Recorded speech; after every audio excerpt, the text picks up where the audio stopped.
Howdy, howdy. Welcome back to my tiny corner of the internet. So in today's video, I want to talk about the movie Joker. And so originally for this video, I was going to play the skit by Saturday Night Live that was mocking this movie, saying it was the purest expression of white male rage. You know, it was your typical, political stance of 2019.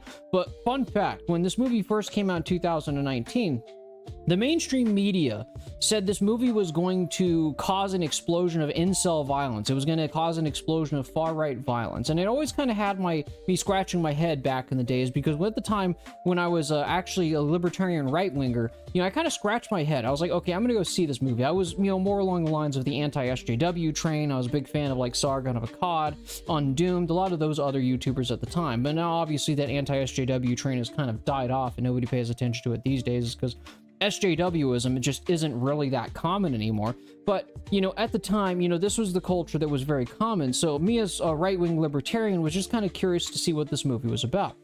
Now, by the trailer, when I saw the trailer, I wasn't too terribly thrilled about it, okay? Because I kind of grew up with The Dark Knight when I was in high school, and Heath Ledger's Joker kind of really did it for me, of like, setting the bar pretty fucking high. And so when I saw this Joker movie, I thought it was kind of a bizarre one that Joker was this kind of mentally ill loner guy, and that's what the Joker movie was about.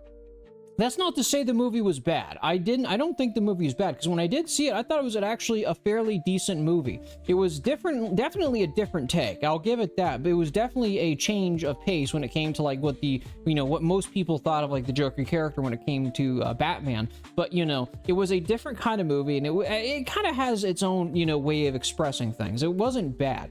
But when I went to go see the movie, what I noticed the interesting part about is when I actually finished watching it, I got through the entire movie, and I was shocked to see that this was apparently a far-right movie at the time. And it kind of had me scratching my head even leaving the theater of like, well, the entire premise of the movie is quite literally a mentally ill guy living in late-stage capitalism, having his medications denied is because the insurance company is just wanting to be cheap. And so, in a sense, he ends up shooting 3 Wall Street boys on a subway. Later down in the movie is because, he's kind of, he's becoming the Joker, as he starts putting on the clown mask, completely irrelevant to the protesters, which I'm not even going to get into the protesters. But, as time goes on, he eventually gets tracked down by the cops for killing those Wall Street boys. Is because who would have thought, because they're rich kids, the cops always take those cases very seriously, is because, in their eyes, the wealthy are more important than everybody else, which is kind of funny, is because that was a theme in the movie as well. So the cops chase him on this tram, and, there's a whole bunch of protesters going to a protest. And, by the end of it, obviously these protesters don't like cops, and the protesters end up beating up the cops, and like, oh, wait, what's that sign over there? Look at that sign. Oh, wait. Oh, I can't say that. Oh, well. Huh. This is apparently a far-right movie. Who would have thought? Okay. And so by the time it happens, he goes on the Murray Franklin show. And Murray Franklin, like the typical bourgeois media spokesperson they really are, that likes to bad faith and strawman to try and, humanize the wealthy, but also dehumanize anybody who's not wealthy, attempts to make the character, the main character, our main character, who's socially awkward, beaten down by the system, who's been exploited, who's mentally ill, and being trampled, by broader society, typical late-stage capitalism stuff. Who hasn't heard this story before? As the evil person who knowingly killed the 3 sweetheart, Porky Oinker kids who were sexually harassing a woman on the tram at the beginning of the movie. And so when they try to do that media gaslight towards Joker, he ends up blowing his brains out and essentially starting a riot in the city, which, funny enough, one of the protesters pulls a gun on the billionaire son's, Bruce Wayne's father, and end up killing him. So, yes, this entire movie, where there's nothing but violence against the wealthy, is a far-right movie, somehow. So when I was a right-wing libertarian, I was scratching my head thinking that, wait a minute, this is quite literally people, revolting over a system, an exploitative capitalist system that's causing so much decay, in the eyes of this movie, where 3 Wall Street kids get killed, and then also Bruce Wayne's dad, who's also a billionaire, gets killed. And the mainstream media does exactly what what Murray Franklin does in the movie to misportray it and humanize the billionaire class, but dehumanize anybody outside of it. The SNL does the exact same thing as the Murray Franklin show does in the movie. They called this a far-right movie, interestingly enough. So, you might think this is a coincidence. You might think this is an accident, but if you're at least attuned or well aware of this. And, you know, obviously I was a right-wing libertarian at the time, so I wasn't really well attuned to this one. I was just kind of scratching my head at the time.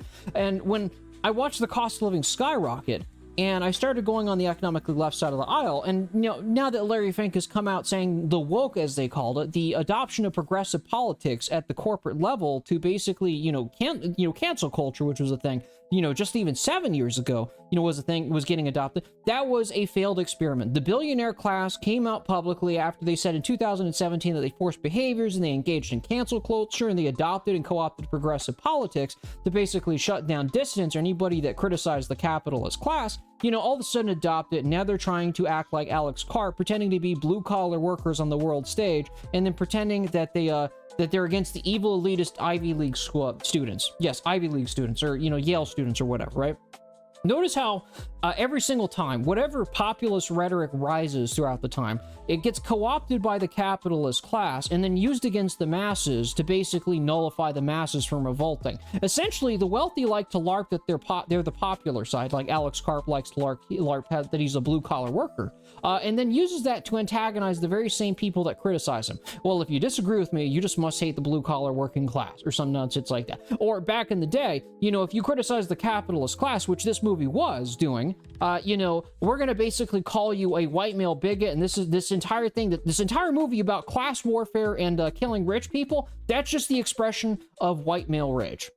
And so this adoption of progressive politics, because I remember in 2019 there were two sets of movies that came out at the time that kind of, you know, really caught my eye and kind of piqued my interest. Is that you had the Joker movie come out, which was essentially, if you really cut down the hyperbolic aspects of somebody becoming a villain throughout the story and the riots, which those are realistic, if you got rid of the more hyperbolic aspects, you know, it's essentially just a story about the unsavory things and desperate things people do when they're at the lower rungs of society and late-stage capitalism. Which is funny enough that another movie that was widely appreciated and appraised by Hollywood and this Hollywood elite, the same nebulous elite that SNL was pretending, that SNL, like here, was acting to be, you know, they were widely appraisal of a movie Parasite, which is essentially almost exactly the same circumstance that these two characters were in. The unsavory thing, or the unsavory things out of desperation poor people do just to get by. But one was widely acclaimed by the Hollywood elite, and the other one was completely distanced as just an expression of white male rage, or incel violence, or misogyny, or some nonsense like that, right? And it's interesting, is because this is done for a very tactical reason. And you might think it's because the fact is they hate white people. They hate white men. They hate working class white men. And that may be particularly true. But if that were true, you know, they wouldn't be all of a sudden, you know, changing pace like Alex Karp talk about how they appreciate the blue collar working class. They wouldn't be doing that. So what's the common denominator here? It's just classism. That's all it was. You know, when they were saying this was an expression of white male rage, it wasn't that these Hollywood elites, these wealthy people, were mad at the character being portrayed as because he was a white male. It was just a socially acceptable form of classism that they could target somebody who is a white working man and get away with it, you know, because the fact is they couldn't speak ill at the time towards anybody else that was a part of the working class. And that was at the time. Now it's kind of reversed nowadays. You know, these same billionaires who spent years attacking, you know, white working men now love LARPing as them through the blue-collar working class. And now they love antagonizing the urban proletariat and antagonizing the working classes who live in the city, who have to pay exorbitant amount of rent and also have to, you know, pay more of their income, get paid less, while these same people go to the countryside to diddle children or pretend to be country bumpkins, paying lower property costs, then gaslight the people who live in the city as if they have some kind of invisible privilege that, you know, these humble country bumpkins don't have. Okay, notice how they reload the language to where somehow always the wealthy are somehow adopting whatever group that they're going to pretend to be, and using that to gaslight the majority. They gaslight the actual working class, right? Every single time. Okay, so the funny part is I made a community post on my channel about this is what the wealthy do all the time, is because now that the woke has served its purpose, because the whole reason the woke existed, and that's not to like take a shot at feminists, to take a shot at, national liberation movements, or even, take a shot at LGBTQ peoples, because I don't have a beef with you guys. But the thing is now that they've adopted and, co-opted and weaponized your language, to basically target any form of like class consciousness, okay? Because this was directly done in a response to Occupy Wall Street. And you can see this with the late Democratic Socialists of America in 2019 with that stupid point of privilege video where they're all they can't even talk about anything substantive without going through the little privilege hierarchy to actually talk about what they want to do. These idiots were probably filled to the brim with federal agents LARPing as revolutionary, party members. They were essentially just stalling people up so they couldn't have substantive discussion on how to seize power. That's all it was. And so now that they've co-opted that language, they've used that language against the majority, they've alienated the majority and made the majority turn against it, they've discarded you like a wet tissue paper now. That's what it is. And that's where progressive politics is. And the one thing I hate the most, and I'm going to blame the left for this, because one person in my comment section in my last video got mad about me strawmanning the so-called left when I said that I came from an ex-right-wing libertarian perspective, that I consider myself an individualist, is that I'm being overly critical or even dishonest about the political left. The funny part is that I didn't bother joining the political left or the Democratic Socialists of America in 2019 when, I was kind of hanging out around these things, and I was aware of the organization is because, they were doing stupid things in their little party organization where you were not allowed to clap because clapping was triggering and you had to use snapping instead. Yes, this was a real instance of when I went to the Democratic Socialists of America back in 2019, and you can imagine how that went. Me as a right-wing libertarian rolling my eyes and just walking out of the group thinking that these people are retarded, okay? The thing is that you got psyoped by people who gaslit the majority, by pretended to be the majority, and then made you do stupid things because they said that was the popular politics. And because the left is over-socialized, filled with over-socialized midwits, they bought it hook, line, and sinker and let it take over their organizations.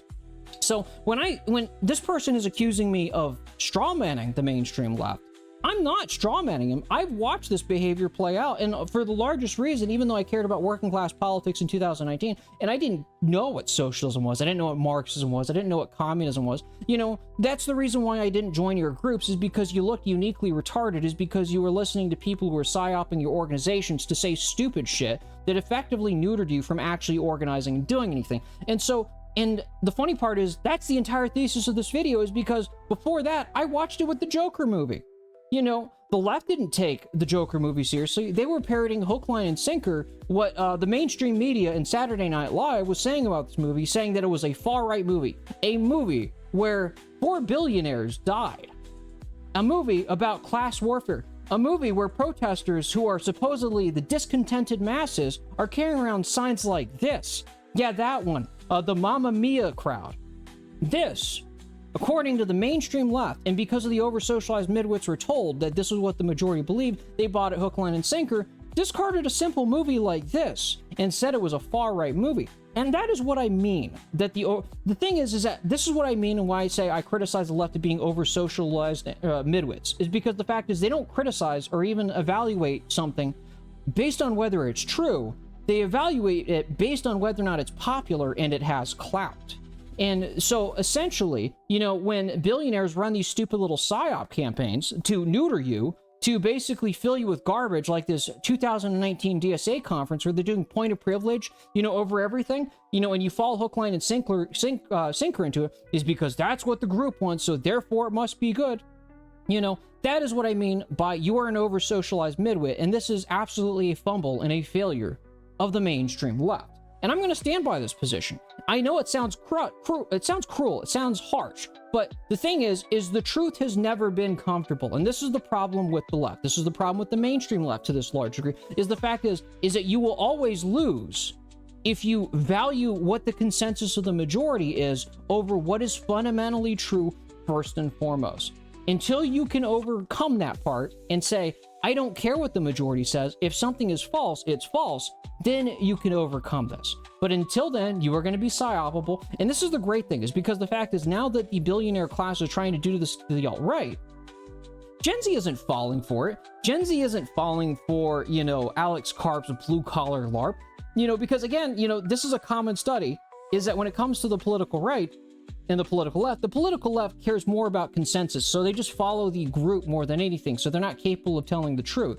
But when it comes to the political right, They care more about what they see as the truth through their own logical preconceptions or logical priors, but that makes them difficult to actually organize to actually do anything, okay?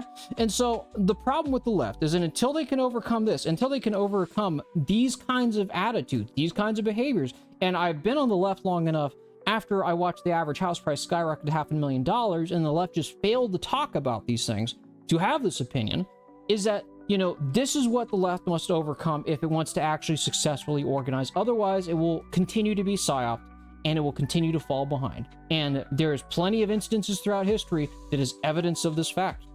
You know, now that Larry Fink and the billionaire class have used progressive politics, aka the woke, to antagonize the woke and to neuter class politics, they're throwing it away like a used condom, and that's why your politics, if you're on the political left, are more unpopular than they've ever been, is because you couldn't call out the billionaire class's bullshit and adoption of these policies that were quite literally being weaponized and used against you. With that being said, what do you think is the case? Do you think the left fumbled the movie Joker? I think they did. I think the mainstream left has fumbled so many things for the last 10 years, and that's, by and large, the reason why I went my own way. And everything I say on this channel is quite literally a reflection of my own opinion, okay? Nobody else's opinion. I'm not trying to cater to the political left. I'm not even trying to cater to the political right either. You know, you could probably see this in my comments section. But what do you think? Do you think the left fumbled this? A movie that is so plainly dressed about class warfare was somehow labeled a far-right movie just 7 years ago. Isn't that crazy? What do you think? If you like this video, don't forget to like, share, and subscribe, and I hope to see you in the next video.